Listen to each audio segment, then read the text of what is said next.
Astaghfirullah. Bismillahirrahmanirrahim. Assalamualaikum warahmatullahi wabarakatuh.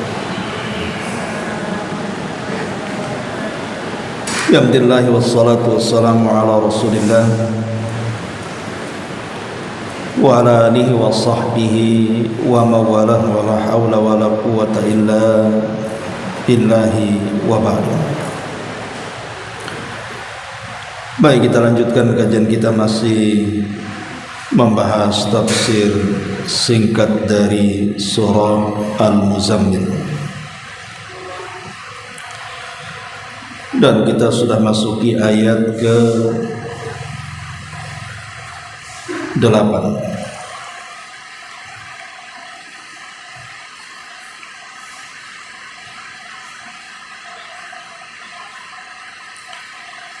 Baik, kita akan baca ayatnya. A'udzubillahi minasyaitonirrajim. Bismillahirrahmanirrahim.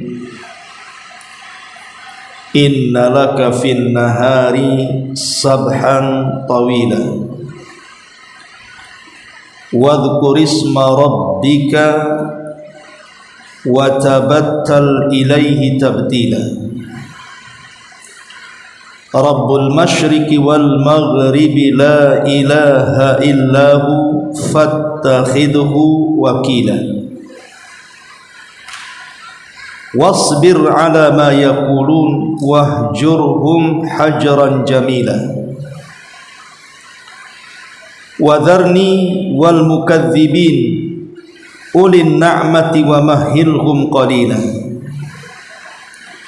inna ladaina ankalan wa jahima wa ta'aman dha ghussatin wa adzaban alima. Sesungguhnya pada siang hari engkau memiliki kesibukan yang sangat panjang. Sebutlah nama Rabbmu dan beribadalah kepadanya dengan sepenuh hati. Allah adalah Tuhan timur dan barat. Tidak ada sesembahan selain daripada Dia. Maka jadikanlah Dia sebagai tempat berlindung. Bersabarlah wahai Muhammad terhadap apa yang mereka katakan, dan tinggalkanlah mereka dengan cara yang baik. Biarkanlah aku yang bertindak atas para pendusta yang memiliki segala kenikmatan hidup itu, dan berilah mereka penangguhan sementara waktu. Sesungguhnya di sisi kami ada belenggu-belenggu yang berat serta neraka jahim, makanan yang menyumbat kerongkongan, dan juga azab yang sangat pedih. Baik, ayat ini atau ayat-ayat ini menjelaskan kepada kita masih tentang taujihat ataupun arahan-arahan Allah Subhanahu wa taala kepada Rasul kita Muhammad sallallahu alaihi wasallam. Dan walaupun arahan ini diberikan Allah kepada Rasul, akan tetapi al-ibratu bi umumil lafzi la bi khususis sabab. Pelajaran dalam Al-Quran itu bukan karena khususnya sebab, tapi karena umumnya lafaz. Artinya walaupun ayat-ayat ini sebagai arahan kepada Rasul, tetapi pelajarannya juga untuk kita yang membacanya. Setelah ayat sebelumnya menjelaskan tentang pentingnya beribadah di malam hari, khususnya bagi para duat, para pendakwah, atau orang-orang yang hendak mengajak manusia kepada kebaikan, maka di siang hari pun sama. Kita tidak boleh lepas dari mengingat Allah Subhanahu wa ta'ala. Sesibuk apapun kita dalam mengejar dunia, Jangan sampai dilalaikan dari berzikir kepada Allah Subhanahu wa taala. Makanya di sini Allah mengatakan innalaka fin nahari sabhan tawila. Sesungguhnya pada siang hari engkau memiliki kesibukan yang panjang. Maksudnya di siang hari itu manusia mengejar dunia. Banyak kesibukan-kesibukan yang dilakukan manusia. Pedagang sibuk dengan dagangannya, petani sibuk dengan garapan ladangnya, para tukang-tukang bangunan sibuk dengan bangunannya, orang-orang yang lalu lalang di jalan sibuk mencari maisha di perjalanannya. Begitulah kesibukan manusia di siang hari. Umumnya manusia di siang hari itu sedang mengejar dunianya. Tetapi sesibuk apapun dalam mengejar dunia, Allah Subhanahu wa taala ingatkan satu perkara, wadhkurisma rabbika wa tabattal ilaihi tabtila. Walaupun di siang hari sibuk dengan dunia ataupun sibuk dengan dakwah bagi para duat, maka luangkan waktu untuk menyebut nama Rabb, berzikir kepada Allah Subhanahu wa taala dengan menyebut nama-namanya. Wadhkur isma rabbika wa tabattal ilaihi tabtila, dan beribadahlah kepada Allah dengan sepenuh hati. Artinya di sini di sela-sela kesibukan dunia atau di sela-sela kesibukan berdakwah, maka jangan lupa menyebut-nyebut nama-nama Allah Subhanahu wa taala, berzikir dan bertawassul kepada Allah. Karena bagaimanapun kesuksesan di dalam meraih dunia ataupun dakwah itu tidak lepas daripada izin Allah Subhanahu wa taala. Allah lah yang memegang timur dan barat. Allah lah yang memegang kesuksesan hidup manusia. Makanya Allah mengatakan Rabbul Masyriqi wal Maghrib. Allah adalah Tuhan timur dan Tuhan barat. Dan timur itu adalah tempat terbitnya matahari, dan barat itu tempat tenggelamnya matahari. Dan manusia hidup dari terbit sampai tenggelam setiap hari seperti itu. Manusia itu hidup dari terbit matahari sampai tenggelam matahari, kemudian terbit kembali dan terbenam kembali. Manusia akan hidup dari dua waktu ini, terbit dan tenggelam. Dan kesuksesan manusia dari terbit dan tenggelam itu ditentukan oleh izin Allah Subhanahu wa taala. Maka Allah lanjutkan la ilaha illahu fattakhidhu wakila. Tidak ada sesembahan yang berhak disembah kecuali Dia, maka jadikanlah Allah tempat berlindung kita. Baik saat kita mengejar dunia, mintalah perlindungan kepada Allah. Baik saat kita ini mengerjakan dakwah dan mengajak manusia kepada kebaikan, tetap berlindung kepada Allah. Karena dua pekerjaan ini dua-duanya ada risikonya. Orang yang bekerja mengejar dunia banyak risiko di dalamnya. Boleh jadi mungkin yang di jalan bisa mungkin nabrak atau ditabrak, yang di bangunan boleh jadi jatuh dari ketinggian, yang di kantor boleh jadi di PHK, banyak masalah dan begitu seterusnya. Setiap pekerjaan itu ada risikonya. Nelayan bisa tenggelam. Maka hanya satu-satunya cara supaya kita selamat dari pekerjaan kita, berlindung kepada Allah Subhanahu wa taala. Fattakhidhu wakila. Ataupun dalam berdakwah mesti ada risikonya dalam mengajak manusia kepada kebaikan itu. Makanya Nabi SAW sendiri merasakan risiko dakwah itu. Bagaimana Nabi SAW dikatakan gila dan digila-gilakan. Bagaimana Nabi SAW dituduh sebagai penyihir dan dikatakan dukun dan tukang tenung.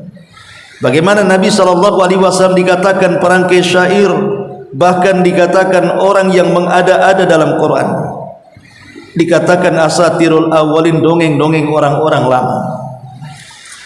Macam-macam tuduhan dari kata-kata yang menyakitkan Nabi SAW. Kalau bukan karena perlindungan Allah Subhanahu wa taala, tentu Nabi sallallahu alaihi wasallam tidak sanggup menghadapi dakwah itu. Makanya Allah Subhanahu wa taala mengatakan fasbir ala ma yaqulun wahjurhum hajran jamila. Bersabar wahai Muhammad. Bersabar wahai Muhammad terhadap apa yang mereka katakan. Karena dalam setiap dakwah itu, saya ulangi dari awal, bahwa setiap dakwah itu ada risiko yang akan dihadapi. Ini baru kata-kata, belum nanti intimidasi, belum lagi sampai kontak fisik dan lain sebagainya. Pasti orang yang mengajak kepada kebaikan itu ada risiko besar. Makanya Allah Subhanahu wa taala memberikan kunci kesuksesan dalam segala hal, bukan dalam dakwah saja. Apa itu? Fasbir, sabar. Orang usaha saja mencari dunia, kalau dia sabar pasti dia sukses. Seorang dokter ketika mengobati pasien, kalau dia sabar insya Allah bisa sembuh. Apapun, termasuk juga dalam dakwah. Kalau kita sabar telaten mengajak manusia sedikit demi sedikit, pelan-pelan, tingkat demi tingkat, pasti akan mendapatkan kesuksesan yang sesungguhnya. Karena bagaimanapun inna nasra ma'as sabri, pertolongan itu diselipkan dalam kesabaran. Tapi orang yang tidak sabar, maka dia tidak akan mendapatkan apapun. Ibadah gagal, muamalah gagal, dakwah gagal, semua akan gagal berantakan. Karena sabar itu kunci kemenangan dan kunci keberhasilan. Makanya Allah mengatakan fasbir ala ma yaqulun. Sabar saja, apapun yang mereka katakan sabar. Makanya Allah juga mengatakan kepada Rasul kita, fasbir kama sabara ulul azmi minar rusul. Sabarlah wahai Muhammad sebagaimana ulul azmi, rasul-rasul terdahulu, mereka pun telah sabar ketika menghadapi kaumnya. Dan Nabi SAW juga mengatakan terhadap Nabi Musa, laqad udhiya katsiran fasabara. Nabi Musa sudah banyak disakiti Bani Israel, tapi dia Nabi yang sangat sabar. Kemudian Allah mengatakan wahjurhum hajran jamila. Wahjurhum hajran jamila. Dan tinggalkanlah mereka dengan cara yang baik. Apa maksudnya tinggalkan di sini? Kalau meninggalkan orang berarti berhenti dakwah. Maksudnya meninggalkan di sini bukan meninggalkan orangnya. Orangnya tetap kita dakwahi. Tapi maksudnya meninggalkan di sini adalah meninggalkan dari ucapan mereka. Mungkin bahasa kitanya, jangan dimasukkan ke dalam hati, jangan digubris. Mereka mau mengatakan kita gila, ya silahkan. Mereka mau mengatakan, saya tukang sihir, ya monggo. Mereka mengatakan saya ini tukang tenun, ya silahkan. Dan begitu seterusnya. Jadi maksudnya meninggalkan itu, jangan sibuk melayani fitnah yang mereka nyalakan. Sebab kalau seandainya dalam berdakwah itu hanya membantah tuduhan-tuduhan, maka dakwah itu selamanya tidak akan sampai kepada masyarakat. Makanya di sini juga manfaat bagi kita bahwa jangan menyibukkan dengan fitnah. Jangan menyibukkan dengan melayani tuduhan-tuduhan. Orang yang menuduh itu selamanya akan menuduh. Kalau Nabi SAW melayani setiap tuduhan, maka cita-cita mengajak manusia untuk mentauhidkan Allah tidak mungkin tercapai. Kalau setiap ada orang yang mengatakan kamu penyihir. Rasul mengatakan saya bukan penyihir, kemudian membuktikan bahwa dia bukan penyihir. Kemudian ada yang mengatakan kamu itu orang gila, kemudian kita bantah saya tidak gila, dan begitu seterusnya. Sampai kapan setiap orang yang memfitnah kita hadapi, yang sini fitnah kita hadapi? Tidak akan selesai ya. Makanya Allah mengatakan wahjurhum hajran jamila. Sudah tinggalkan ucapan mereka, enggak pedulikan. Mereka mau mengata-ngatai saya, terserah, yang penting saya ajak kepada tauhid. Terus mengajak mereka ke dalam tauhid. Jangan terfitnah ataupun terjebak dalam fitnah-fitnah yang dilontarkan oleh orang-orang yang benci dengan dakwah. Karena terutama orang-orang yang pemula, mungkin baru hijrah, baru kenal sunnah gitu ya, kemudian mulai berdakwah lewat medsos, kadang-kadang sibuk debat kusir di medsos itu, debat kusir di grup. Sampai kapan perdebatan itu? Yang ada hanya sakit hati. Akhirnya kita tidak ikhlas kalau kalah. Makanya tujuan kita tidak peduli dengan ucapan mereka. Yang jelas saya punya keyakinan ini yang benar, dakwahkan kepada manusia, selesai. Soal mereka mau menerima silahkan, tidak ya sudah. Makanya ketika Nabi SAW dicaci maki oleh Abu Lahab, ketika beliau berdakwah pertama kali terang-terangan di Bukit Safa,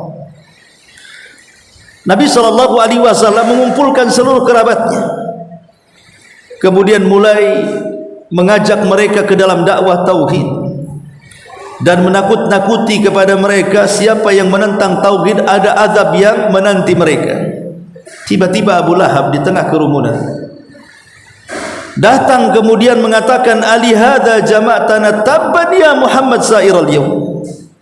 Oh, untuk ini kau kumpulkan kami, celaka satu hari ini untuk Muhammad. Kemudian terus mencaci maki Nabi SAW di tengah-tengah manusia, dipermalukan.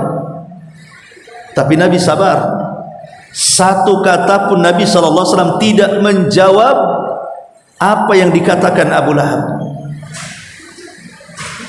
Kalau Nabi SAW menjawab dan meladeni Abu Lahab, dia mencela balik mencela, dia menghina balik menghina, dia merendahkan balik merendahkan, sampai kapan? Maka Nabi SAW ingin menunjukkan akhlaknya. Rasul hanya diam saja, karena tujuan diutus dia bukan melayani orang yang mencela, bukan melayani orang yang menghina kita hina, bukan orang melayani orang yang merendahkan kita rendahkan, tidak. Karena kita dilarang juga membalas keburukan dengan keburukan. Nabi hanya diam saja. Apalagi Abu Lahab adalah pamannya, dia menunjukkan akhlak, tidak menjawab sepatah kata. Sampai turun surah Al-Lahab, tabbat yada abi lahabi wa tab, ma aghna anhu maluhu wa ma kasab, sayasla naran dzata lahab wa imra'atuhu hammalatal hatab fi jidha hablum min masad.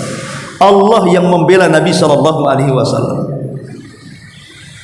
Makanya kalau ibu-ibu ngajak manusia ke dalam sunnah, kemudian di tengah jalan ada yang mencaci maki, ada yang menghina, tidak usah dilayani, tidak usah dilayani. Fokus saja kepada dakwah. Sebab kalau seandainya ibu melayani orang yang tidak suka dengan kita, kemudian kita layani dengan berdebat dengan mereka, maka habis waktu kita di sini. Maka fokus saja, tujuan utamanya ajak manusia ke dalam tauhid dan kepada sunnah Nabi SAW. Soal mereka suka atau tidak suka, kalau kita mencari keredoan manusia, redha manusia itu lautan tak bertepi.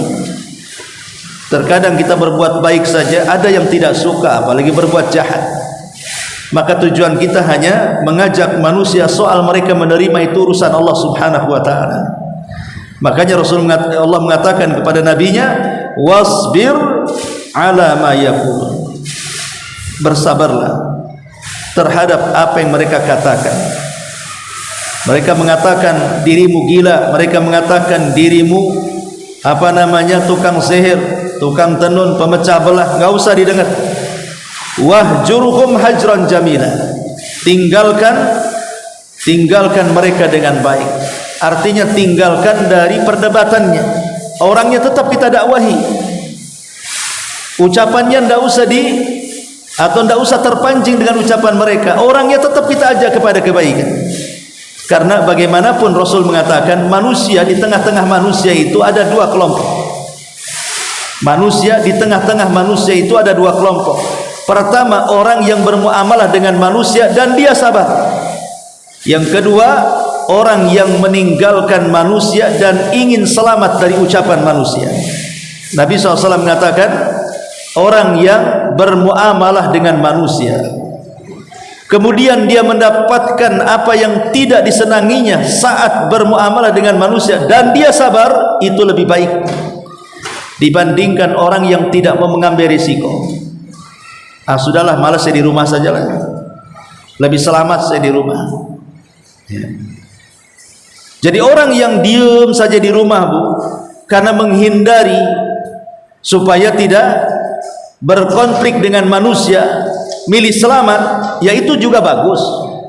Tapi kalau ibu kemudian bersosialisasi dengan masyarakat, bergaul dengan masyarakat, bermuamalah dengan masyarakat, kemudian ibu mendapatkan apa yang tidak disukai dari masyarakat itu, entah mereka mencaci, menghina, menggibah, membuli, dan ibu sabar, itu lebih baik dibandingkan yang milih selamat dalam rumah. Kenapa demikian? Karena kalau diam saja di rumah, ibu tidak bisa melakukan apa-apa. Namanya orang diam di rumah, apa yang ibu bisa lakukan? Tapi kalau ibu terjun ke masyarakat, mengajak masyarakat untuk mentauhidkan Allah, menjalankan sunnah Rasul, pasti ada saja yang menghalangi ibu. Tapi ibu terjang saja, pasti di antara sekian orang itu tidak mungkinlah satu di antara mereka tidak dapat hidayah dari ibu. Mesti akan ada, kan gitu. Makanya maksudnya meninggalkan mereka dengan cara yang baik, maksudnya ucapannya, bukan orangnya. Orangnya tetap diajak kepada kebaikan. Kemudian Allah mengatakan, wadharni wal mukadzibina ulin na'mati wa mahilhum qalila. Ketika Allah mengatakan bersabarlah wahai Muhammad terhadap apa yang mereka katakan, tidak usah dilayan, dan tinggalkan ucapan-ucapan mereka yang menyakitkan dengan cara yang baik. Kemudian Allah mengatakan, dzarni wal mukadzibina ulin na'mah, biarkanlah aku yang bertindak terhadap para pendusta yang memiliki segala kenikmatan di dunia itu. Wa mahilhum qalila, biarkanlah mereka atau berikanlah kepada mereka penangguhan sementara. Seolah-olah Allah Subhanahu wa taala ingin membela nabinya dan juga membela setiap para duat yang mendakwahkan kepada tauhid dan sunnah. Jadi kalau saat kita berdakwah, tiba-tiba orang yang kita dakwahi itu mereka mengeluarkan kata-kata yang tidak pantas, seperti yang dilakukan orang-orang Quraisy. Mereka mengeluarkan kata-kata yang tidak pantas kepada Nabi. Tukang sihir lah, gila lah, pemecah belah lah, macam-macam. Ya. Maka Allah mengatakan jangan ladeni mereka. Mereka nanti akan aku urus. Jadi Allah Subhanahu wa taala mengatakan biarkan mereka mengatakan apapun, itu urusan aku, kata Allah. Nanti aku urus mereka. Dari sini kita tahu bahwa dalam setiap dakwah itu akan ada pembelaan dari Allah Subhanahu wa taala. Sebab kalau kita menghadapi manusia tanpa campur tangan Allah Subhanahu wa taala, kita tidak akan sanggup menghadapi mereka. Makanya Allah Subhanahu wa taala mengatakan, apapun yang mereka katakan terserah mereka, kau tetap berdakwah. Tetapi ingat, apa yang mereka katakan itu urusanku, aku yang akan menghukumnya. Maka di sini Allah mengatakan, wadharni wal mukadzibina ulin na'mah, biarkanlah aku yang akan bertindak terhadap para pendusta itu. Karena umumnya yang mendustakan Nabi SAW di zaman itu, mereka adalah orang-orang yang memiliki pangkat dan jabatan. Mereka adalah orang-orang yang memiliki harta dan kekayaan. Abu Jahal, Abu Lahab, Umayyah, Al-Walid, itu kan orang-orang besar, tokoh-tokoh Quraisy yang semua orang memandangnya, semua orang menghormatinya, semua orang menghargainya. Umumnya para pendusta, para nabi dan rasul dari zaman ke zaman, dari sejak zaman Nuh sampai kepada era Nabi SAW, yang menentang dakwah itu justru mereka orang-orang yang punya jabatan di pemerintahan, orang yang punya kekayaan dan harta melimpah. Mereka takut kalau pengaruh mereka tergeser, tergerus dengan dakwah Nabi SAW. Makanya mereka mendustakan. Lah Allah mengatakan, biarkan itu urusan aku. Abu Jahal aku yang urus, Abu Lahab aku yang urus, Al-Walid aku yang urus, Umayyah aku yang urus mereka. Wa mahilhum qalila, dan berilah mereka penangguhan sementara waktu. Biarkan mereka sesuka hati bertindak, tapi ingat, sesombong-sombongnya manusia ada batas waktu kesombongannya. Secongkak-congkaknya manusia ada batas waktu congkaknya. Di mana Fir'aun? Fir'aun sudah tidak ada, sudah ada di bawah bumi, atau mungkin sekarang sudah jadi mumi. Apakah sekarang Fir'aun hidup kembali walaupun sudah jadi mumi? Tidak, dia sudah mati. Mana kesombongan Fir'aun hari ini? Hanya cerita saja yang diceritakan manusia. Di mana Namrud? Di mana Qarun?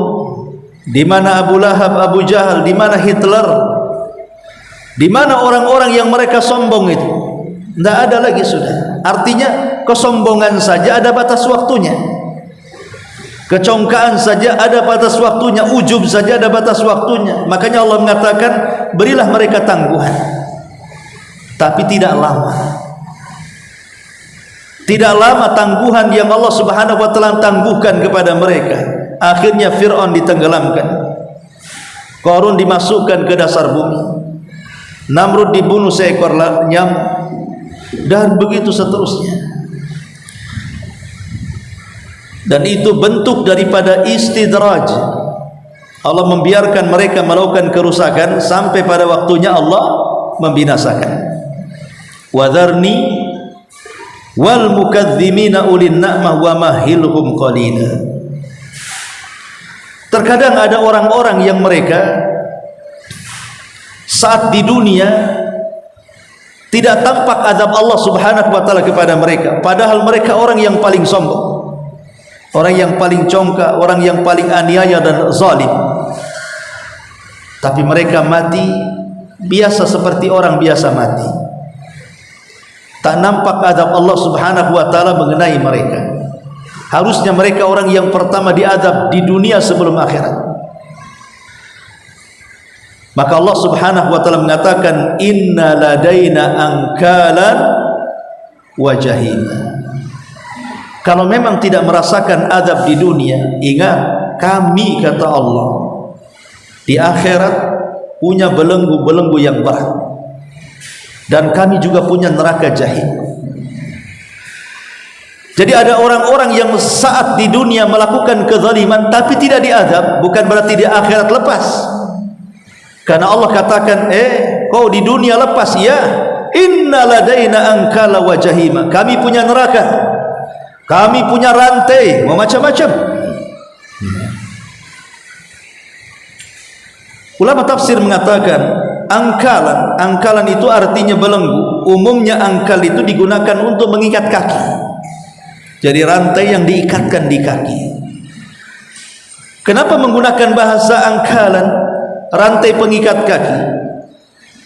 Ini disebut dengan al-jaza min jinsil amal namanya. Balasan itu disesuaikan dengan amalannya. Saat di dunia orang-orang congkak, orang kafir sombong, perusak dakwah ini, mereka berkeliling dengan kaki-kaki mereka. Mereka jalan ke sana kemari, menyombongkan dan membusungkan dadanya, maka kelak di akhirat mereka tidak bisa lagi jalan dengan kakinya. Kenapa? Karena Allah rantai kakinya. Nggak bisa lagi. Ya di dunia dia sombong, jalan ke sana merusak sana, jalan ke sini merusak sini, jalan ke sono merusak sono. Tapi di akhirat mau jalan kemana? Kaki pun diratai, hilang kesombongan. Ataupun mereka ashabul mal, orang-orang yang memiliki harta, orang-orang yang bergelimang dengan harta, dengan kekayaannya dia semena-mena. Dengan kekayaannya dia menikmati segalanya tanpa melihat maksud zat yang memberikan nikmat kepadanya. Maka kelak di akhirat pun dia akan diadab dengan dimasukkan ke dalam neraka. Al jaza min jinsil amal. Orang yang merasa dengan kekayaannya menjadi surga dunia, ketika dia mati dia masuk neraka. Inilah kata Allah Subhanahu wa taala, inna ladaina angkalan wa jahima wa ta'aman dza ghussatin wa adzaban alima, serta makanan yang menyumbat kerongkongan dan azab yang sangat pedih sekali. Makanan penduduk neraka ini adalah makanan yang sekaligus azab bagi yang memakannya. Pohon zakum, buah zakum, buah yang penuh dengan duri yang kalau dimakan akan tersumbat di tenggorokannya dan akan menghancurkan tenggorokannya. La yughni, la yusminu, wa la yughni minju. Tidak mengenyangkan dan tidak menggemukkan sama sekali makanan penduduk neraka itu. Ma'asyiral muslimin wal muslimat yang dimuliakan Allah Subhanahu wa taala. Dari sini kita tahu dari ayat 8 atau ayat 7 sampai kepada ayat 13. Kalau kita simpulkan bahwa di dalam berdakwah itu ada dua hal kalau ingin sukses. Pertama, berdoalah kepada Allah Subhanahu wa taala di malam hari. Berdoalah kepada Allah di malam hari. Sebutkan dalam doa ini target orang yang kita akan dakwahi. Bangun di malam hari, lakukan tugas qiyamul lail, dari berwudu, berzikir, berdoa, membaca Quran dan juga tahajud. Kemudian meminta kepada Allah, targetkan kira-kira siapa yang ibu akan dakwahi itu. Orang tua, ibu, bapak, saudara, anak, tetangga atau siapa. Ya. Berdoa kepada target yang kita akan dakwahi. Apa yang harus kita panjatkan dalam doa kita? Minta supaya Allah menurunkan hidayah taufik kepada orang yang kita akan dakwah itu. Kemudian yang kedua, setelah kita berdoa mentargetkan orang yang kita dakwahi, akhdhu bil asbab, ambil sebab. Karena doa saja tidak mungkin manjur kalau tidak mengambil sebab. Apa caranya mengambil sebab? Aksi dakwah di siang hari. Malamnya kita berdoa, kemudian siangnya kita beraksi. Saat kita beraksi melaksanakan dakwah, mengajak atau menyadarkan manusia, umpamanya mengajak ibu kita yang belum sholat, diajak supaya bisa sholat. Mungkin bapak kita yang masih ahli maksiat supaya berhenti dari maksiat, atau saudara yang belum kenal sunnah diajak kepada sunnah, atau apalah bentuk-bentuknya orang mengajak kepada kebaikan. Maka selingilah dengan bertawassul kepada Allah dengan menyebut nama-namanya, dengan menyebut nama-namanya. Itulah kalimat wadhkurisma rabbika wa tabattal ilaihi tabtila. Insyaallah kalau seandainya menggunakan metode arahan Allah kepada Rasul dalam berdakwah seperti ini, doa di malam hari, kemudian dakwah di siang hari, dan terus beribadah dengan menyebut-nyebut nama-nama Allah Subhanahu wa taala dalam rangka zikir, maka insyaallah keberhasilan berdakwah itu akan lebih besar dibandingkan kegagalan. Buktinya 23 tahun Nabi SAW berdakwah menghadapi umat yang degil, yang keras kepala, yang keras hati. Akhirnya ditundukkan semua masuk Islam, baik Mekahnya ataupun Madinahnya dan kabilah-kabilah di sekitarnya. Hanya tempo 23 tahun saja, 13 tahun di kota Mekah dan 10 tahun di kota Madinah. Dengan cara apa? Dengan metode ini, metode doa dan usaha, mengambil sebab. Karena surah Al-Muzammil ini adalah arahan di mana Allah Subhanahu wa taala mengarahkan Rasul, beginilah cara berdakwah. Begini cara berdakwah supaya sukses, begini cara dakwahnya. Inna nasyiatal laili hiya ashaddu wat'an wa aqwamu qila inna laka fin nahari sabhan tawila wadhkur isma rabbika wa tabattal ilaihi tabtila. Karena surah Muzammil ini kan sejak turunnya kepada Nabi SAW, maka berhentilah istirahat Rasul di malam hari. Tapi sebelum turun surah Al-Muzammil, Rasul bisa nyenyak tidur. Mulai dari Isya sampai subuh dia tidak pernah bangun, santai hidupnya. Tapi setelah turunnya surah Muzammil sudah tidak santai lagi. Karena Rasul SAW tidak boleh tidur menghabiskan semua malamnya, kecuali hanya separuhnya atau hanya 2/3-nya, baik tidurnya atau bangunnya, dan hanya boleh separuh dan setengahnya ataupun 1/3 malamnya dia bangun untuk bermunajat kepada Allah Subhanahu wa taala. Ma'asyiral muslimat yang dimuliakan Allah Subhanahu wa taala. Kemudian juga faedah dari ayat ini bukan hanya sekedar menggabungkan doa dan aksi dakwah serta berzikir. Allah Subhanahu wa taala juga mengarahkan kepada Nabi sallallahu alaihi wasallam untuk bersabar. Ketika mengajak manusia itu, Nabi sallallahu alaihi wasallam disuruh untuk bersabar. Karena berhubungan dengan manusia itu pasti satu dengan yang lainnya merasa sakit dan disakiti. Kita merasa disakiti tetangganya, tetangga juga merasa disakiti kita. Kita merasa digibah oleh tetangganya, tetangganya pun merasa digibah oleh kita. Kita memfitnah tetangganya, merasa difitnah oleh tetangga, tetangga juga terkadang merasa terfitnah oleh kita. Hidup di masyarakat kan seperti itu tuh. Seolah-olah kita yang benar, kita yang salah, kita yang benar, dia yang salah. Yang satunya enggak, saya yang benar, dia yang salah. Hidup di masyarakat itu antara itu saja. Merasa bahwa dirinya disakiti. Kita merasa tetangga kita menyakiti kita, tetangga pula merasa disakiti kita. Kita merasa tetangga kita menggibah kita, tetangga juga sama merasa menggibah dia. Jadi masyarakat itu akan seperti itu, antara sakit dan disakiti. Makanya perlu kesabaran, perlu sabar menghadapi umat yang terkadang memang wataknya seperti itu. Karena usaha dakwah itu penting dan tidak mungkin berhasil kecuali dengan kesabaran. Kemudian arahan yang selanjutnya adalah arahan untuk tidak mereken atau tidak menanggapi seluruh ucapan-ucapan fitnah, ucapan-ucapan celaan yang tidak suka dengan dakwah kita. Ibu tidak usah menanggap. Contoh mamanya sederhananya, ibu mengajak orang lain untuk ikut ke pengajian. Alah, apa itu? Ngapain saya ikut ke situ? Itu sesat itu. Ibu tidak usah emosi dibilang sesat. Itu ngapain pengajian itu tidak benar itu.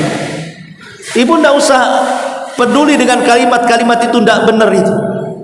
Terus saja sambil menonjolkan akhlak dan mengajak kepada kebaikan. Lama-lama orang yang mengatakan sesat, nggak benar ini itu, lama-lama mereka akan dapat hidayah, dan itu sudah banyak. Saya itu kenal seorang polisi intel, dia mau nginteli kita. Akhirnya namanya intel ya, bagaimanapun harus detail akan laporannya. Akhirnya karena ingin menginteli, duduk dia di majelis ilmu, dia catat, dia dengar, catat, dengar. Lama-lama dia terpikir, masa sih ajaran kayak gini sesat. Akhirnya dia tolak tuh laporan ke atasannya dan mengatakan, oh enggak, ini enggak sesat nih. Akhirnya dia masuk pula ke pengajian. Dan ini sudah terjadi. Lah buktinya musuh-musuh Nabi SAW yang masuk Islam, awalnya membunuh Nabi SAW, berbalik malah mencintai Rasul. Umar bin Khattab itu datang bawa pedang untuk membunuh Nabi, tetapi setelah masuk Islam dia pula menjadi menteri tangan kanan Nabi.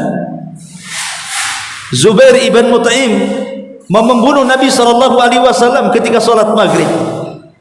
Setelah dia masuk Islam, dengar ayat yang dibacakannya, malah menyarungkan pedangnya kemudian masuk Islam dan mengatakan, ya Muhammad, dulu tidak ada manusia yang kubenci kecuali kamu, sekarang tidak ada manusia yang paling kucintai kecuali dirimu. Lah hal-hal yang seperti ini bisa berbalik ya.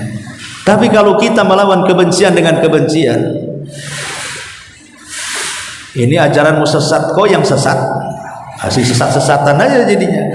Kapan mau berdakwah? Itu ajaran yang nggak benar, kau yang nggak benar. Lah kalau setiap tuduhan kemudian kita balik menuduh, kan sampai kapan dakwahnya? Biarkan mereka menuduh. Itulah kalimat wahjurhum hajran jamila. Ya sudah, kalau memang ajaran saya nggak benar, cobalah duduk dulu, dengerin dulu. Kan enak kalau begitu ya. Ini langsung emosi. Enak aja aku dibilang sesat, aku lah berpegang dengan Quran Sunnah, kau berpegang dengan apa ya. Jadi kalau seandainya kemudian celaan dibalas celaan, tujuan dakwah tidak akan sampai kepada orang. Jadilah seperti Mus'ab ibn Umair tatkala datang ke kota Madinah, kemudian berjumpa dengan Sa'ad ibn Mu'ad dan beberapa tokoh Ansori sebelum masuk Islam. Dia mengatakan, kalau engkau memang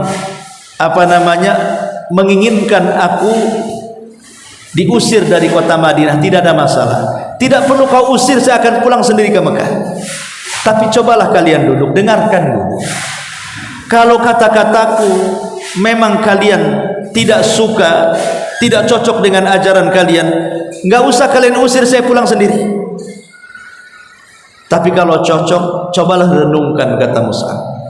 Akhirnya dia baca ayat-ayat Al-Quran. Lama-lama Sa'ad bin Mu'ad dan tokoh-tokoh Ansor lama-lama menganggukkan kepalanya. Oh, ini yang dimaksud ajaran Muhammad. Hidayah masuk, akhirnya masuk Islam.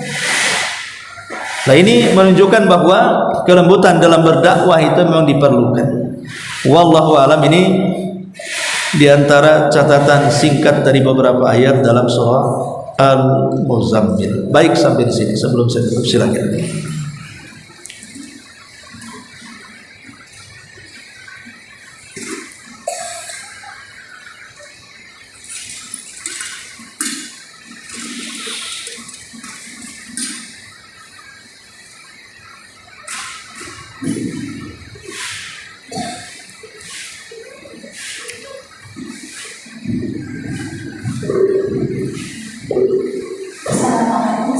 Ya, waalaikumsalam.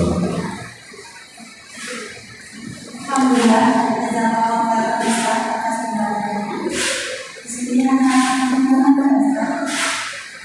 pada ayat yang saya sampaikan di terakhir tadi, ayat 10 dan ayat 11. Alhamdulillah sudah cukup jelas ya Ustaz. Pada ayat tersebut yang dikatakan bahwa wazirhum adalah mereka, yaitu berdakwah dengan cara yang baik. Terus pada ayat berikutnya untuk yang terakhirnya Ustaz yang dikatakan, dan beri mereka dengan waktu sebentar. Alhamdulillah setelah kita melakukan cara yang berdakwah seperti yang Ustaz sampaikan dalam kesimpulan kita sudah berdoa dan sudah ambil sebab dan lain-lainnya.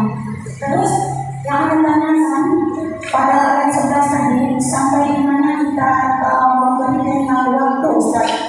Apakah hanya ketika kita sudah berdoa, sudah kita sampaikan, terus sekali dua kali saja, ketika dia tidak menggunakan perkataan kita, tetap lalai dan awal dengan perkataan ini, dan tidak apa kita membiarkannya saja, atau ada tengah waktu saja, terus kita menjawab suara. Iya. Kemudian merasa seperti yang Ustaz katakan tadi, seperti di bidang atau seperti di terlalu biasa.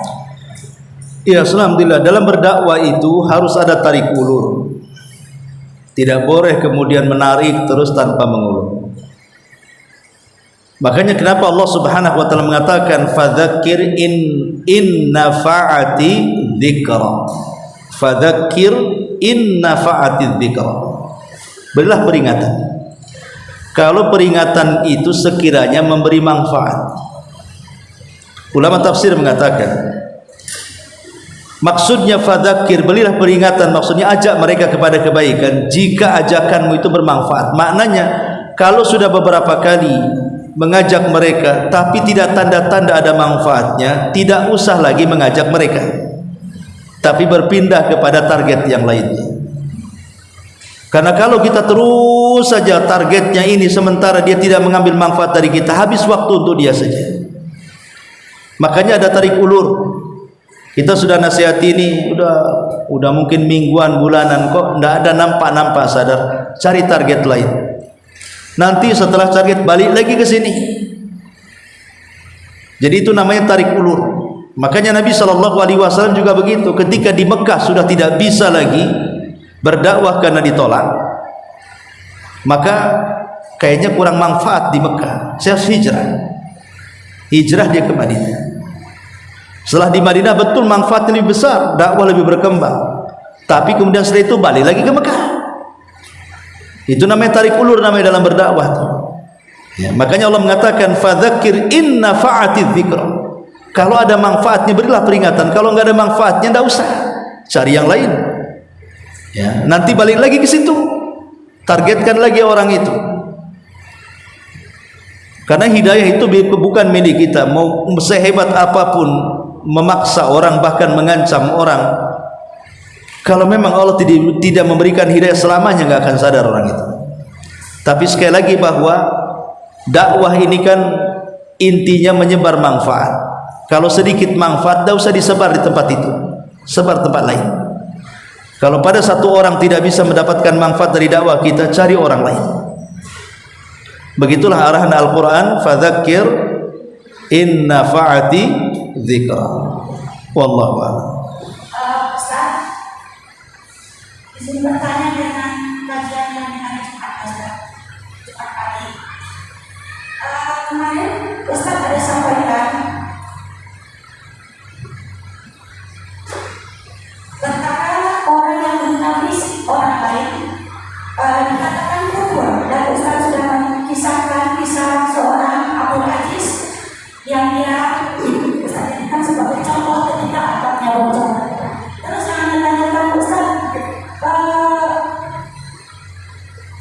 sebatas apa ya Ustaz? Ketika dirinya sendiri itu dengan ucapan, misalnya dia si Bang ya Ustaz, terus dikenal dengan Bapak Ben, dipanggil memang si Ben. Apakah keridoan dia, terus orang yang mengucapkan nama dia itu juga ini kufur atau gimana Ustaz? Ya, alhamdulillah di zaman Rasul, kalau tidak salah, sahabat siapa namanya? Lupa saya sahabatnya. Jadi dia mengatakan kepada Bilal ibn Rabah, ya bena Saudah, wahai anak orang tua yang hitam kelam, karena Bilal kan hitam. Ya. Jadi dia cela ibunya dengan sebutan hitam. Maka hal ini sampai kepada Nabi SAW. Apa kata Rasul mengatakan, innaka mru'un min kal jahiliyah. Sesungguhnya dalam dirimu itu masih ada bekas-bekas sisa-sisa jahiliyah. Artinya Nabi SAW tidak suka dengan orang yang mencela fisik. Sampai dikatakan, kok ini masih kafir ya, orang jahiliyah kan kafir, bukan muslim ya. Jadi dalam badanmu nampaknya masih ada jahiliyah. Ini sudah Islam, ngapain celah-celah fisik orang? Innaka mru'um fikal jahiliyah. Di dirimu itu ada sifat-sifat jahiliyah, tinggalkan. Karena orang ini mencela ibunya. Karena Bilal hitam, ibunya pula dicela dengan hitam. Betul, Bilal hitam, ibunya hitam. Kalau memang seseorang itu ingin memilih saat lahir, saya kira semua orang ingin seperti Yusuf. Kalau orang ingin memilih saat kelahirannya, semua orang itu tidak akan milih hitam, pasti ingin milih putih, milih ganteng, milih cantik, dan begitu seterusnya. Tapi ini bukan pilihan. Ini sudah kodrat yang Allah Subhanahu wa taala tetapkan. Memang harus lahir putih, harus lahir hitam, harus lahir pesek, harus lahir. Itu semua ada hikmah di balik keragaman bentuk manusia itu. Jadi tidak bisa, itu pilihan Allah Subhanahu wa taala. Sehingga kalau kita mencela fisik manusia berarti mencela pilihan Allah dan mencela yang menciptakannya. Makanya kenapa dalam Islam itu sangat dicela, wailun likulli humazatin lumazah. Wail itu neraka, wail lembah di jahanam. Likulli pada tiap-tiap humazatin lumazah. Humazah itu artinya dengan kata-kata. Kalau humazah dengan kata-kata, lumazah dengan perbuatan. Adapun dengan perbuatan, contoh mencontohkan ada orang pincang, kita ikut sok-sok pincang cara jalannya. Itu namanya lumazah, tidak boleh. Memperagakan orang buta, akhirnya dikedipkan mata kita. Itu loh, maksudnya untuk mencela. Ataupun mengecilkan. Mungkin kalau kita kan pakai jari manis. Nah, gini di masyarakat ada gitu. Orang kecil itu orang. Apalah itu? Itu kan namanya mengkecilkan orang. Menghina juga tak boleh. Itu dengan isyarat-isyarat seperti itu tak boleh. Karena ataupun dengan isyarat seperti contoh, jangankan kita, Aisyah radhiyallahu anha, dia hendak mengatakan Sofiyah pendek. Sofiyah ini kan cantik orangnya, masalahnya pendek, cantik pendek, cemburulah Aisyah. Aisyah tinggi ramping, Sofiyah pendek, tapi dia cantik, cemburu. Akhirnya kemudian dia mengatakan di hadapan Rasul, dia tidak ngomong. Dia hanya mengatakan hasbuka an Safiyah kada wa kada. Cukuplah Safiyah begini. Aisyah tidak mengatakan Safiyah pendek, tapi Aisyah hanya mengisyaratkan dengan tangannya begini, saya tinggi loh gitu. Ketika bilang Safiyah begini, ketika bilang dirinya begini. Kalau mau diibaratkan kata Safiyah pendek, aku tinggi loh begitu. Tapi nggak diucapkan kalimat pendek tingginya, hanya dengan tangannya Safiyah ini pendek begini. Kalau bicara dirinya, dia ngomong begini. Tangannya. Kata Nabi SAW, pada Rasul nggak mengatakan Aisyah tidak mengatakan panjang pendek, hanya mengisyaratnya menunjukkan seperti itu. Maka Rasul mengatakan, ya Aisyah, laqad qulti kalimatan law muzizat bihal bahru lamazazat. Wahai Aisyah, hati-hati kau ngomong. Ucapanmu ini kalau seandainya dilempar di semua air lautan tercemar tuh satu lautan dunia itu gara-gara ucapan. Padahal Aisyah tidak ngomong, hanya pakai isyarat.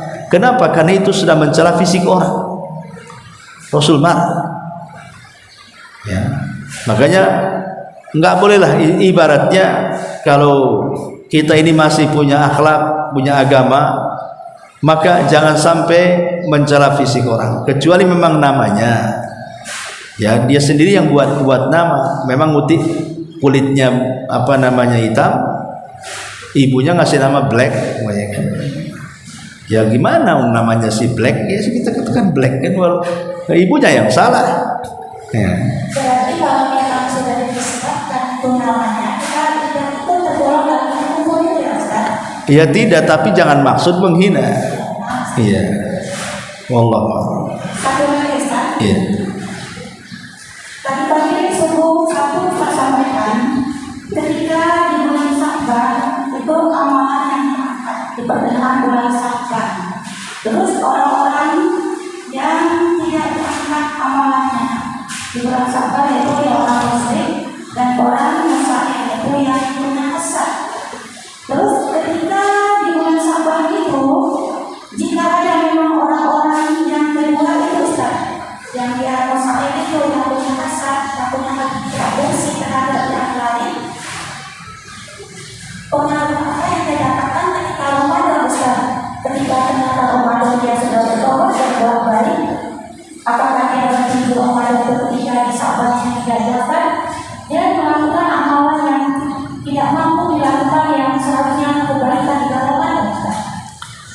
Iya, alhamdulillah. Artinya kalau di bulan Sya'ban tidak terangkat karena ada terhalang dengan dua perkara tadi atau salah satu dari dua perkara tadi, ya artinya dia 1 tahun rugi. Gimana enggak rugi? Dia sudah kumpulkan loh amalan sholatnya di sekian, tahajudnya sekian, baca Qur'annya sekian, sudah tertera laporannya. Hanya tinggal diangkat. Allah tahu laporan isinya kita ini apa sebenarnya. Tapi pengangkatan amalan itu sebagai kemuliaan. Allah memandang. Allah tahu tanpa diangkat pun Allah tahu isinya. Tapi itu kemuliaan di bulan Sya'ban, bahwa setiap hamba kemudian menyetorkan laporan amal solehnya selama setahun. Dan seorang mukmin pasti akan bangga ketika laporannya semua ibadah isinya. Samalah kalau seandainya ada anak-anak. Ada 2 anak, yang dua dapat rapot, nilainya bagus semua, 10, 9, 10, 9. Pokoknya semua nggak ada merah-merahnya. Yang satunya pula rapotnya merah semua dari A sampai B sampai Z. Orang yang anak ini kalau laporannya bagus semuanya di rapotnya, nilainya, pasti dia akan buru-buru datang ke orang tuanya dan bangga akan memperlihatkan rapotnya. Tapi kalau semua nilainya jeblok, boleh jadi dia ketakutan akhirnya melaporkan. Lapor nggak kan begitu. Karena memang dia tahu isinya seperti itu semuanya. Itulah bentuk laporan kita kepada Allah juga sama. Kalau laporan kita ini baik, ya kita akan jadi bangga akhirnya, karena Allah makin cinta dengan kita. Tapi kalau laporannya jelek, ya juga akan mendapatkan hal-hal yang negatif bagi hidupnya. Tapi yang jelas dia sudah bagus laporannya, sudah bagus setahun itu, dari Ramadan tahun kemarin sampai sekarang itu bagus, banyak sekali amalannya. Qadarullah di bulan Sya'ban berkonflik pula dia, akhirnya nggak diangkat amalannya, nunggu lagi tahun depan, kan rugi itu artinya. Makanya sebenarnya di bulan Sya'ban, selain daripada kita ini menyelamatkan catatan kita ketika diangkat dan diperlihatkan di hadapan Allah, lebih daripada itu, ini juga muqaddimah masuknya Ramadan. Kalau kita bisa menahan konflik di bulan Sya'ban, maka di bulan Ramadan pasti lebih bisa lagi. Kenapa? Karena setan diikat. Sya'ban ini belum diikat, setannya masih berkeliaran, sehingga wajar kemudian ngompor-ngompori kan itu ya, supaya amal kita nggak diangkat. Tapi kalau qadar Allah tidak diangkat, ya sudah, berarti nunggu tahun depan lagi lah diangkat. Iya, kalau sampai tahun depan. Kalau sebelum tahun depan kemudian meninggal, ya betul diangkat, tapi diangkat secara keseluruhan, sudah nggak ada lagi tambahan lagi dalam catatannya, karena meninggal dunia. Jadi intinya bahwa Nabi SAW memberikan arahan, karena ini bulan terakhir laporan kita kepada Allah, maka yang kurang-kurang di bulan-bulan yang lain bisa disempurnakan di bulan Sya'ban. Mungkin dulu catatan di bulan lain kurang sholat malam, ya sudah hantam aja di bulan Sya'ban supaya penuh catatannya dengan sholat malam. Kalau dulu jarang sedekah, ya sudah perbanyak sedekah di bulan Sya'ban supaya catatan sedekahnya makin melimpah. Jadi ini kesempatan di bulan Sya'ban itu untuk memenuhi catatan-catatan yang kosong, catatan yang kurang, dengan memperbanyak ibadah yang dulu pernah kita lalaikan, supaya saat diangkat amal itu penuh lagi isi catatannya dengan kebaikan. Wallahu a'lam. Iya. Ketika seseorang sudah dia tidak melakukan amal ibadah di bulan Sya'ban, atau ketika masuk Ramadan, karena dia merasa terhina, maka dia melakukan amalan-amalan yang baik, ya Ustaz, termasuk tadi 10 kemarin terakhir yang beriktikaf. Apakah itu tidak bisa menggunakan catatan buruk yang ketika di Sya'ban, Ustaz? Sudah ditutup dan untuk lebaran tetap itu kan? Iya, kan memang catatan itu ada yang bersifat tahunan. Berarti tahun ini nggak diangkat, berarti kita mulai lagi dari awal. Nanti tahun depan lagi diangkat atau tidak? Kan per tahun dia diangkat itu. Iya. Ya. Jadi kalau sudah diangkat, dia kan akhirnya nggak dilaporkan jadinya. Nanti kita mulai lagi dari awal Ramadan tahun ini sampai Sya'ban tahun depan, nggak diangkat lagi. mulai lagi dari awal, kan jadi rugi, lelah lah kita beramal ini.